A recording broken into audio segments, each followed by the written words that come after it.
學習的時候就專注，玩耍的時候就盡興，煩躁的時候就運動，疲憊的時候就休息。你要記住啊，噴泉之所以漂亮，是因為它有壓力；瀑布之所以壯觀，是因為它沒有退路；滴水之所以可以穿石，是因為它在堅持。一直站在樹上的鳥，它從來都不害怕樹枝的折斷，因為它相信的不是樹枝，而是自己的翅膀。在該奮鬥的年紀，我們就不應該選擇安逸。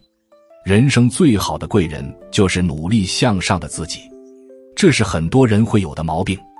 學習的時候想着玩，玩的時候惦記着學習，該休息的時候硬撐，該拼命的時候偷懶。結果呢，學沒學好，玩沒玩好，身體垮了，事也沒成。歡迎来到盧叔講經典，一句經典道盡人生，讀懂變化，看清人生。你是不是也经常在該做事的時候刷手机，該睡覺的時候熬大夜，該休息的时候硬扛着，該努力的時候找借口？慢慢才发现，日子过得越来越亂，不一定是命不好，而是那顆心一直靜不下來。如果你最近也有這樣的狀態，歡迎在評論區聊聊，看看有多少人也正在被自己的內心折騰着。佛經有云，至心一處，無事不辦。你把心放在一個地方，沒有做不成的事。可你看看現在的自己，心散成什麼樣子了？吃飯的時候看手機，工作的時候想休假，陪家人的時候回消息，健身的時候惦記着工作。你的心像一隻猴子，從這裡跳到那裡，永遠停不下來。結果呢，每件事都做了，每件事都沒做好。你知道嗎？很多人這一輩子最大的問題不是不努力，是不會努力。他把力氣用錯了地方，用錯了時間。該專注的時候他分心，該休息的時候他硬撐，該衝刺的時候他躺平，該停下來的時候他瞎忙。他把自己搞得精疲力盡，回頭一看，什麼事都沒幹成。後來才發現一個特別扎心的真相，那些活得越來越差的人，不是能力不行，是把精力撒了一地。今天想幹這個，明天想幹那個，什麼都想抓，什麼都沒抓住。而那些越過越好的人，也沒什麼特別的，就是知道什麼時候該幹什麼事。該幹活的時候不摸魚，該休息的時候不硬撐，該玩的時候不掃興。就這麼簡單，但大多數人做不到。第一件事，學習的時候就專注。你知道嗎？1個小時的專注勝過1天的磨洋工。你坐在那裡8個小時，腦子到處跑，不如老老實實幹2小時。太多人有一個錯覺，覺得只要坐在那裡就是在努力。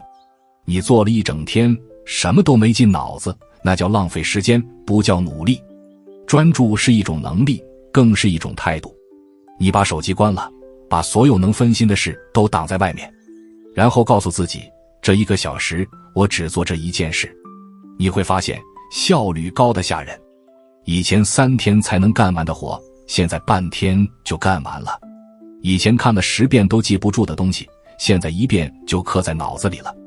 為什麼會這樣？因為你的精力一直是散的。人的能量就像一束光，散開的時候看起來哪裡都照到了，可其實哪裡都不夠亮。可一旦聚焦了，就會變得很有力量。真正厲害的人，不一定比別人聰明，而是能夠把自己的精力長時間放在同一件事情上。當一個人開始專注，他的能量才會真正聚起來。第二件事，玩耍的時候就盡興。這句話可能比上一句更難做到。你想想看，你上次痛痛快快的玩是什麼時候？你是不是出去玩的時候還在想工作，陪孩子的時候還在回消息，看電影的時候還在惦記明天開會的事？你人在那裡，心不在那裡。你玩也沒玩好，休息也沒休息成。真正的休息是讓腦子徹底換頻道。你打球的時候就只想球，你旅遊的時候就只看風景，你聊天的時候就只聽對方說話。你把工作的事放下，把煩心的事放下，把明天的焦慮鎖在門外。你知道為什麼很多人越休息越累嗎？因為他休息的時候腦子沒停，他躺在沙發上刷手機，腦子被各種信息轟炸。他出去旅遊，心裡還惦記着工作群裡誰說了什麼。他放假在家，腦子裡還在盤算休假結束後要幹什麼。這種休息比上班還累。第三件事，煩躁的時候就運動。你心裡煩的時候，越坐着越煩，越想越煩，越躺越煩。那些亂七八糟的念頭像蒼蠅一樣圍着你的腦袋轉，你趕不走也打不死。怎麼辦呢？你去跑2圈，出一身汗；你去打沙袋，把那股邪氣打出去；你去游泳，讓水把你腦子裡的雜音沖走。運動的時候，你的注意力在身體上，不在那些破事上。你的肌肉在用力，你的呼吸在加速，你的心跳在加快。那些煩躁的東西會隨着汗水排出去了。運動完了，你洗個澡，坐下來，你會發現剛才那些讓你氣得半死的事，好像也沒那麼大了。不是事情變了，是你的狀態變了。你從那個被情緒困住的人，變成了一個能把情緒甩在身後的人。經書裡講動靜結合，定會等遲。身體動了，心反而靜了。你越不動，心越亂。這是一個反常識的規律，但它是真的。第4件事，疲憊的時候就休息。這件事說起來最簡單，做起來最難。你看看周圍的人，誰不是困了還撐着，累了還扛着，病了還硬挺着？我們大多数人從小被教育成不能停的人，停下来就是懶惰，休息就是不上進，睡覺就是浪費時間。但你有沒有想過，你硬撐着的時候，做事是完全沒有效率的。你困得眼睛都睜不開了，還在那裡磨洋工，有意義嗎？你累得腦子都不轉了，還在那裡硬扛，能扛出什麼結果来？真正聰明的人都懂得適时停下來，因为他們知道人在疲憊的時候，硬撐並不會讓結果變得更好。累了就休息一下，困了就好好睡一覺。等腦子清醒了，狀態回來了，很多事情反而會事半功倍。磨刀不誤砍柴工，這句話很多人都懂，可真正能做到的人其實並不多。噴泉為什麼漂亮？因為它有壓力。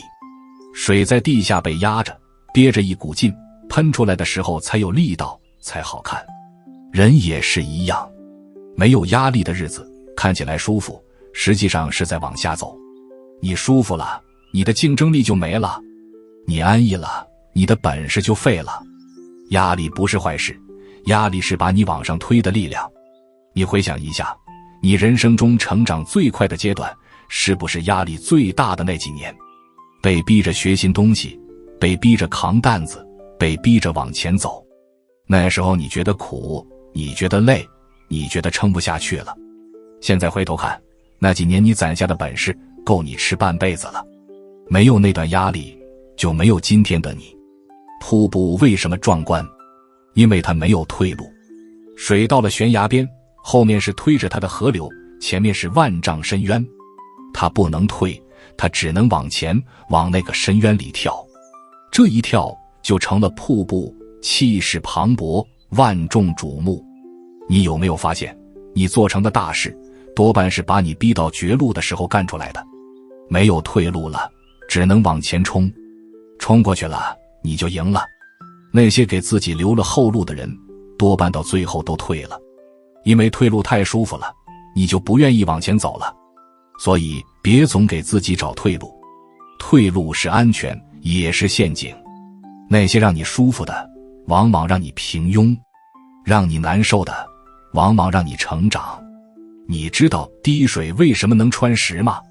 不是因為水的力量有多大，而是因為它一直沒有停下。一滴水落在石頭上，什麼都改變不了；100滴、1000滴，看起來也沒有任何變化。可當它日復一日、年復一年的堅持下去，再堅硬的石頭也會被慢慢滴穿。很多事情其實也是這樣，真正拉開人與人差距的，往往不是一時的爆發，而是長期的堅持。你問問自己，你堅持最久的一件事是什麼？你開始學的東西有多少堅持下來了？你定下的目標有多少沒有半途而廢？這個世界上最不缺的就是開始的人，最缺的是堅持到底的人。剛開始的時候，大家都熱血沸騰，過了一段時間，有的人累了，有的人放棄了，有的人開始懷疑自己，慢慢的，人越來越少。可很多時候，真正拉開差距的，不是開始有多厲害，而是誰能堅持到最後。因為當大多數人都停下來的時候，還願意繼續往前走的人，往往才是真正的贏家。你知道那只站在樹上的鳥為什麼不害怕樹枝斷掉嗎？因為它真正相信的從來不是樹枝，而是自己的翅膀。樹枝會斷，風雨會來，很多外在的東西其實都不一定靠得住，可只要它還會飛，就不會害怕失去落腳的地方。人也是一樣，真正的安全感從來不是別人給的，而是你自己有沒有獨立生活的能力，有沒有面對风雨的底气。很多人这一生之所以活得焦慮，是因為把安全感全都放在了外面的東西上，怕失業，怕沒錢，怕被人看不起，怕老了以後沒人依靠。可你有沒有想過，這些東西其實都像樹枝一樣，隨時都有可能發生變化。工作會變，關係會變，環境也會變。真正能陪你走到最後的，不是這些外在條件，而是你自己的能力。你的本事，你的認知，你的適應能力，才是真正屬於你的翅膀。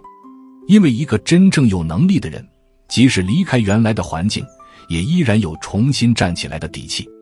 真正屬於你的東西，其實誰都拿不走。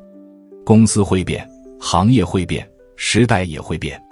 很多你以為穩定的東西，最後都有可能離開你。可真正有價值的，是你身上的能力。你會思考，會表達，會解決問題，會創造價值，這些東西才是一個人真正的底氣。因為環境再怎麼變化，一個真正有本事的人走到哪裡都不會活得太差。所以與其每天擔心外面的樹枝會不會斷，不如把時間花在提升自己身上。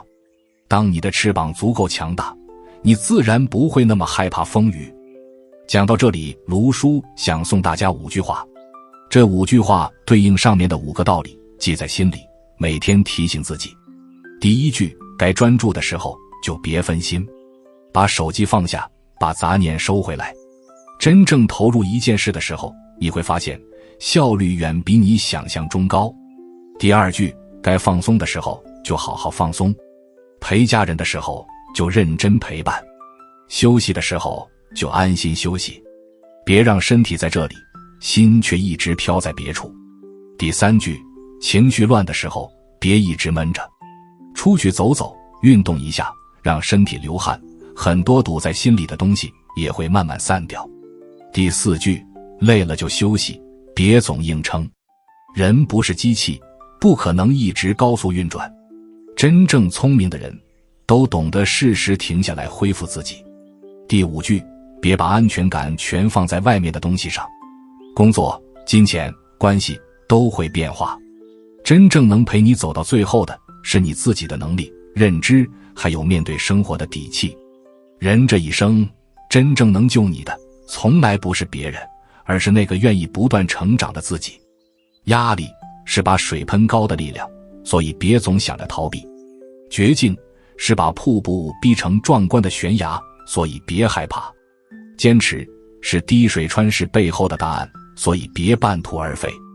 翅膀是鳥敢迎風飛翔的底氣，所以別忘了提升自己。人這一生真正能改變你命運的，從來不是誰突然出現幫了你，而是你願不願意一點一點把自己變強大。你最好的貴人，其實一直都是那個不斷成長的自己。佛經有云，自己就是自己的醫護。很多路終究還是要靠自己走，很多苦也只能靠自己熬過去。所以在該努力的年紀，就別總想着安逸，因為短暫的舒服換來的往往是後來的艱難。在該吃苦的時候別怕苦，因為苦盡了，甘才會來。如果你願意，也歡迎在評論區聊聊，這幾件事裡你覺得自己最難做到的是哪一件？又或者你有沒有什麼讓自己變專注、变自律的方法？也許你的經歷剛好能鼓勵到另一個正在迷茫的人。如果這一集對你有所提醒，歡迎訂閱盧叔講經典，並開啟小鈴鐺，讓經典的話在你需要的時候再次出現。用經典照見人心，用時間驗證智慧。我們下節課再見。